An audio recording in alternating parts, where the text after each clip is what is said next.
आधार chemistry classes में रामेश्वर वर्मा। आज का हमारा टॉपिक है बेसिक लैब में यूज होने वाले 100+ ऑपरेटर्स के नाम बताने वाले हैं, जिसको आप कभी जानते हैं कभी नहीं जानते हैं। ये सब के बारे में हम क्या करने वाले हैं, आज डिटेल से आपको जानकारी देने वाले हैं। नाम के साथ हम फोटो दिखाएंगे ताकि आपको जो भी डाउट रहे वो क्लियर हो जाएगा। राइट, ये वीडियो को शुरू से अंत तक देखिएगा, डेफिनेटली आपको कुछ ना कुछ फायदा होने वाला है ना। कहीं ना कहीं आप डेली लाइफ में इसको यूज करते हैं, कहीं कहीं जानते हो बट इसको आप यूज नहीं कर पा रहे थे। राइट, तो सबसे पहले हम बात करते हैं टेस्ट ट्यूब। टेस्ट ट्यूब को हम जनरली हम कक्षा 10 से हम पढ़ते आए हैं और उसको यूज करते आए हैं, तो आप जनरली सब जानते हैं, इसको फोटो दिखाने की जरूरत नहीं है, लेकिन आप समझते हैं कि टेस्ट ट्यूब किसको बोलते हैं। राइट, ये एक ग्लास का होता है, ये क्या होता है, एक लंबा पेन जैसा होता है, उसमें हम क्या करते हैं लगभग 10 ml से 20 ml तक अलग अलग टेस्ट ट्यूब का रहता है साइज, उसमें हम क्या करते हैं डालते हैं। राइट, फिर हम दूसरा देखते हैं, हमारे पास क्या हो जाएगा बॉइलिंग ट्यूब हो जाएगा, जिसमें हम क्या करते हैं कोई भी वाटर रखते हैं, उसमें क्या करते हैं बॉइलिंग करते हैं, तो उसके लिए हम क्या करते हैं बॉइलिंग ट्यूब हो जाएगा। फिर हमारे पास क्या हो जाएगा टेस्ट ट्यूब का जो स्टेन रहेगा वो रहेगा टेस्ट ट्यूब का हमारे पास। उसके बाद क्या हो जाएगा ब्रश हो जाएगा।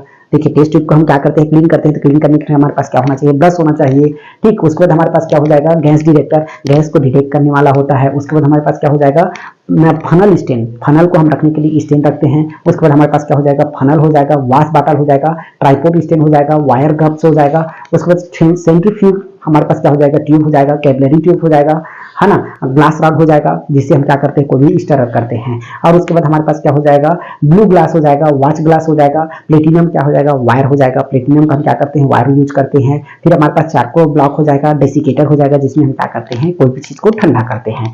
ठीक है, उसके बाद हमारे पास क्या हो जाएगा माउथ ब्लो पाइप हो जाएगा, जिससे हम क्या करते हैं माउथ के द्वारा उसको खींचते हैं। ठीक, उसके बाद हमारे पास चारकोल ब्रोवर हो जाएगा। उसके बाद हमारे पास क्या हो जाएगा मंसिस ब्रोवर हो जाएगा, माइक्रोस्कोप हो जाएगा, हार्ट एयरोन हो जाएगा, मफल फर्नेस के HPLC GC, moisture analyser TGA, GCV machine, है ना। ये मतलब एक स्पेसिफिक हमारे पास लैब होता है, वहाँ ये सब इंस्ट्रूमेंट होना चाहिए या ऑपरेटर्स होना चाहिए, ताकि आप कोई भी एनालिसिस को क्या कर सकते हो इजीली से आप परफॉर्म कर सकते हो। राइट, उसके बाद हमारे पास क्या हो जाएगा सेंट्रीफ्यूज हो जाएगा, है ना, सेंट्रीफ्यूज हमारे पास होता है। और उसके बाद क्या हो जाएगा थर्मोमीटर, हाइड्रोमीटर और राउंड फ्लास्क हो जाएगा, बीकर हो जाएगा, कोनिकल फ्लास्क हो जाएगा, लैब एप्रॉन होता है जो कि सेफ्टी पर्पज से बहुत जरूरी होता है। उसके बाद हम देखते हैं ब्यूरेट हो जाएगा। उसके बाद हमारे पास क्या हो जाएगा सिलेंडर होता है एक, है ना, ग्लास सिलेंडर होता है, मेजरिंग सिलेंडर होता है, इंक्यूबेटर होता है, पीएच मीटर होता है, पीएच पेपर का होता है, जिसे हम पीएच हम क्या कर सकते हैं आइडेंटिफाई कर सकते हैं, TDS मीटर होता है, हार्ट प्लेट होता है ना, वाटर बाथ होता है, आइल बाथ होता है।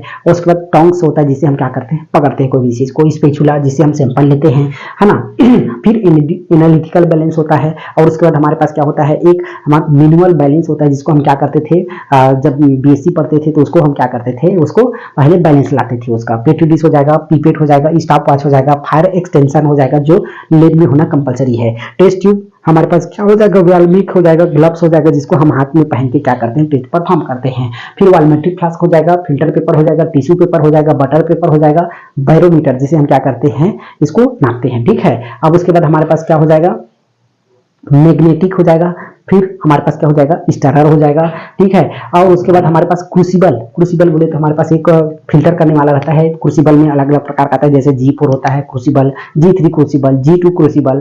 फिर हमारे पास सिलिका का क्रूसिबल आता है, तो जैसे क्रूसिबल में सिलिका हो गया, प्लेटिनम हो गया, ग्लास हो गया, इस प्रकार से। फिर टेंजर हो जाएगा, ड्रॉपर हो जाएगा, LR पिपेट हो जाएगा, जिससे हम एसिड का एनालिसिस करते हैं। ठीक है, अब उसके बाद हो जाएगा पिस्टल हो जाएगा, है ना, ये मोटर पिस्टल हो जाएगा।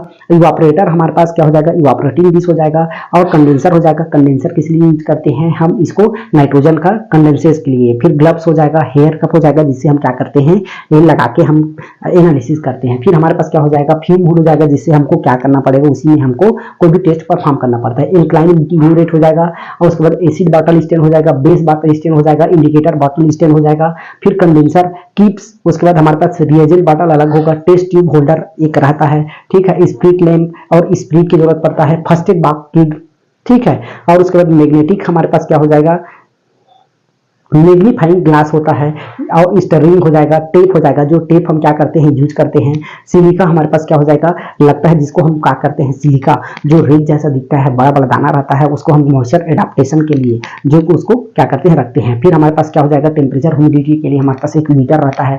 अगर आप लैब में काम कर रहे हैं तो आपको टेम्परेचर ह्यूमिडिटी मेंटेन करना बहुत कंपलसरी है। फिर हो जाएगा ऑटो ह्यूमिडिफायर, अगर आपको बड़ा मशीन है जैसे FTIR वगैरह है तो वहाँ तो ह्यूमिडिफायर आपको रखना कंपलसरी है। ठीक है, उसके बाद हम देखते हैं हैं, स्पेसिफिक ग्रेविटी का हम बॉटल देखते हैं, डेंसिटी का बॉटल देखते हैं। उसके बाद क्या हो जाएगा, ये मेल्टिंग पॉइंट का मशीन होता है और बीडी कप होता है, बीडी मारते हैं। बल्क डेंसिटी के लिए हमारे पास कप होता है और उसके बाद हमारे बल्क डेंसिटी के लिए टेप के लिए अलग होता है। फिर वाइल्स की बात करते हैं तो 1 ml 2 ml अलग अलग।